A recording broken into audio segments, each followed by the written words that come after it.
Assalamualaikum warahmatullahi wabarakatuh. Perkenalkan, nama saya Denisa Febriani dari IPB Jakarta. Pada video kali ini saya akan menjelaskan tugas 3 yang sudah saya kerjakan untuk mata kuliah pemrograman berbasis web. Pada tugas kita diminta untuk membuat tugas 2 yang lalu diubah menjadi view komponen dan template.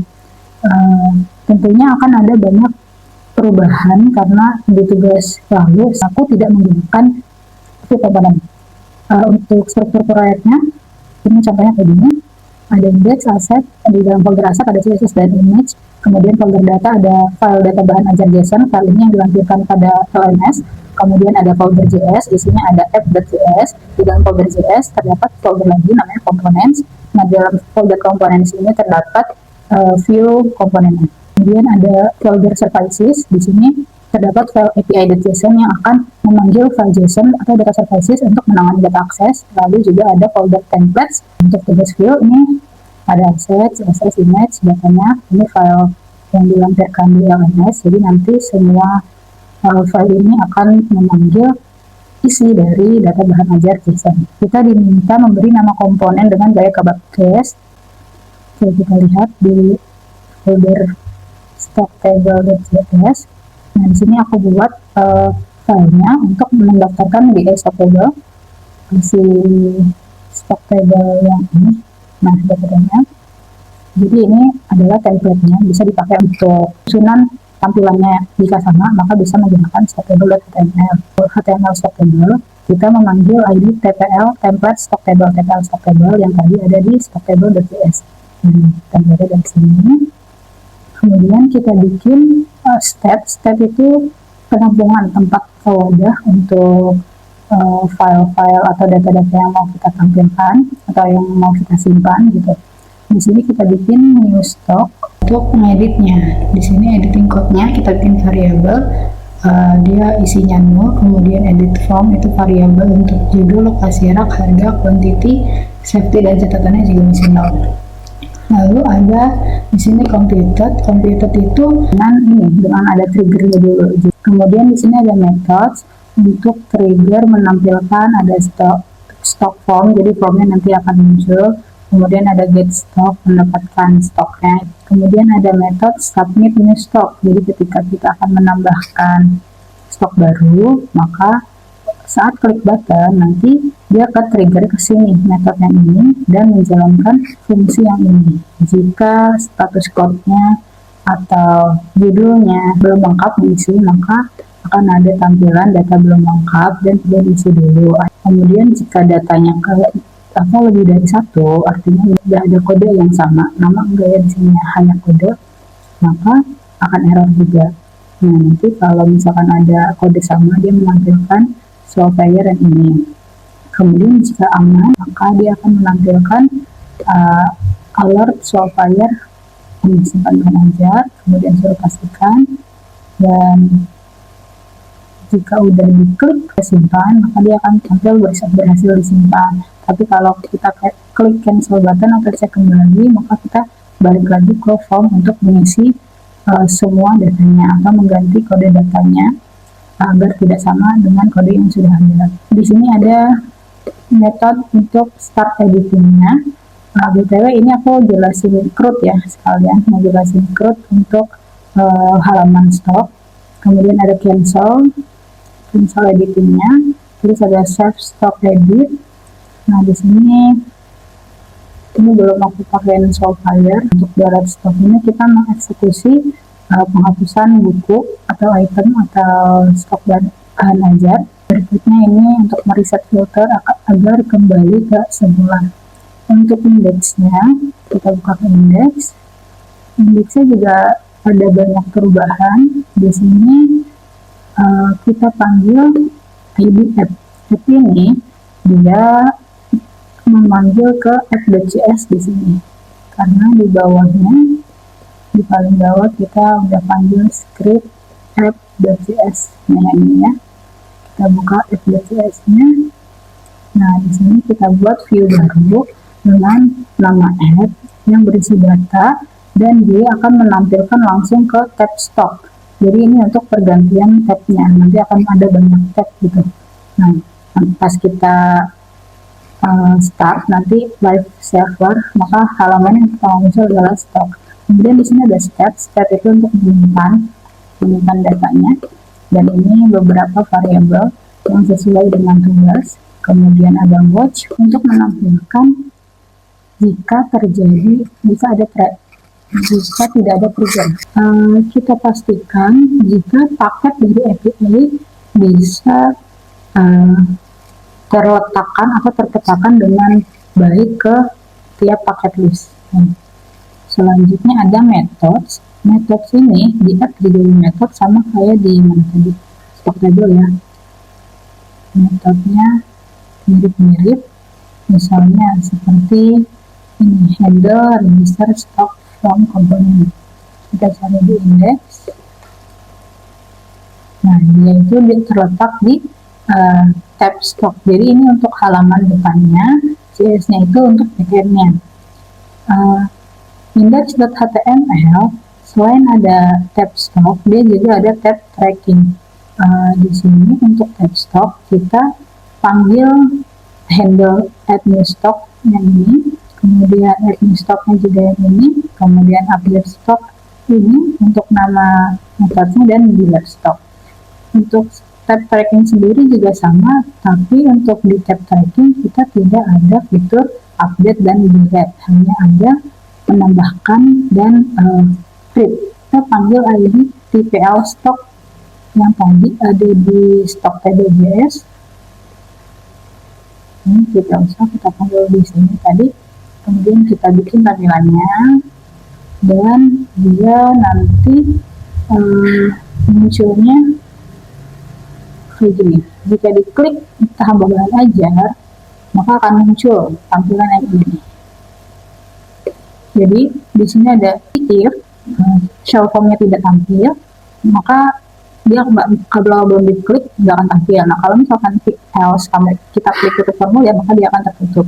Nah, kemudian di bawahnya ada visual shell form, ini untuk ID-nya. Dia akan menampilkan tampilan baru gitu untuk menginput stok baru. Di sini ada label PMK, kita preview modelnya new stock.code, kemudian judul mata kuliahnya juga new stock.judul. New stocknya ini didapat dari new stoknya yang ini, dari sini. Kita lihat dulu aja ya, klik kanan, kemudian lanjut. Jadi ini tadi untuk filternya, ini untuk judulnya, ini untuk stok kritis, diklik, ini untuk riset, untuk ngambilin semua lagi. Terus ini yang tadi aku bilang tambah bahan ajar, jika diklik, nah dia akan muncul tampilan seperti ini. Oke, ini aku jelaskan lagi tentang yang tracking. Karena waktu kita sedikit, agak aku bercepat ya. Untuk tracking, kita panggil file JS-nya itu do tracking. Nih, file JS-nya do tracking.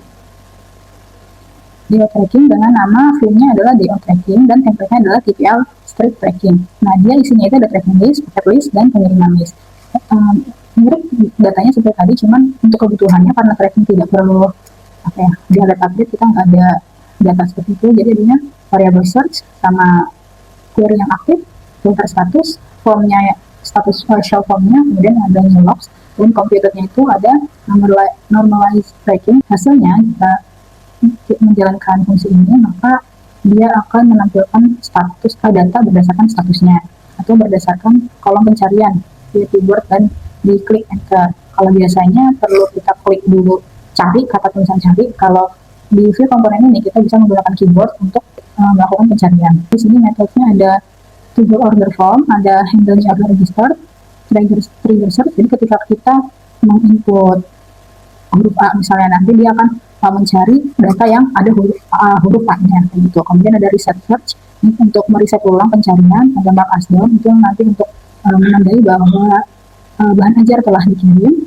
Berikutnya ada fungsi add tracking log. Di sini berisi data untuk membaca log aktivitas atau log ID dari tiap bahan ajar. Waktunya juga kita bisa pakai time stamp str di sini.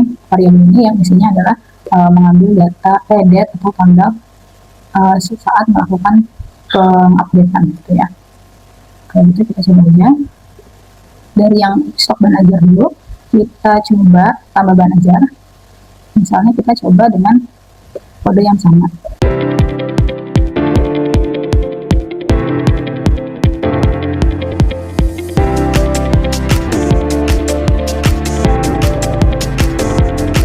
data.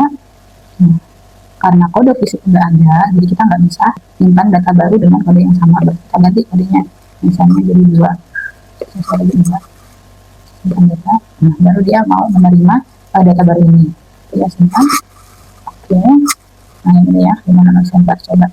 Kemudian kita bisa edit di sini. Misalkan harganya jadi 150. Kita simpan kembali. Untuk harganya belum ditampilin nih, tapi tetap ada di sini. Kalau gitu yang ditampilkan aja deh, misalkan raknya jadi DR1C5 simpan. Nah, dia akan ada R1C5 berubah. Terus kita bisa juga menghapusnya. Kita delete ya, misalkan data yang lain yang kita delete ya hapus, maka dia akan hapus juga, hilang. Terus kita bisa filter berdasarkan IPBJJ-nya atau Makassar. Berikutnya di sini ada check button untuk melihat stok yang kritis. Nah, jadi ini perlu ada penambahan stok ya. Lalu ada button reset juga untuk mereset semua filternya. Dan di sini ada kode, kita cari kode atau judul-judulnya. Misalnya tadi aku bilang, kita tulis A dan M. Nah, nggak ada. Karena semuanya ada A kan. Kalau kita klik M, nah hanya M aja. Ini tadi menggunakan fungsi watch. Berikutnya kita ke tracking pengiriman. Misalkan kita tambah DO baru. Nah, untuk nambah DO-nya dia otomatis. Jadi aku bisa jelasin nambah DO-nya juga. Tracking order form. Jadi jadinya di order form. Nah, di sini kita cari generative. Nah, generative DO number. Jadi sebagai pengguna atau adminnya nanti kita nggak perlu melakukan input nomor DO karena dia udah otomatis ada gitu. Dan di sini aku pakai random ID untuk kode uniknya.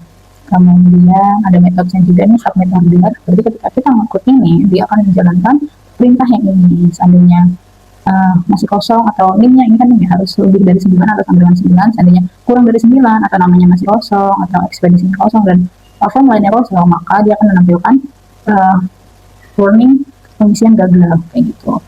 Terus jika semuanya udah lengkap diisi dan ini udah 9 digit, baru bisa dibuat dan dia akan memunculkan yang ini, self-fire yang ini. Kemudian di sini ada ID FD. Nah, FD ini dia dipakai di indeks pada TTL tracking. Dipanggil di sini. Dan kenapa di sini order form dibilangnya? Karena ini sesuai dengan controller dari si file halaman ini. Itu namanya bagian sectionnya. Dan tadi juga trackingnya. Tracking money DO tracking. Jadi sesuai sama controller dari masing-masing file gitu. Baru kita uji coba untuk tambah DO-nya.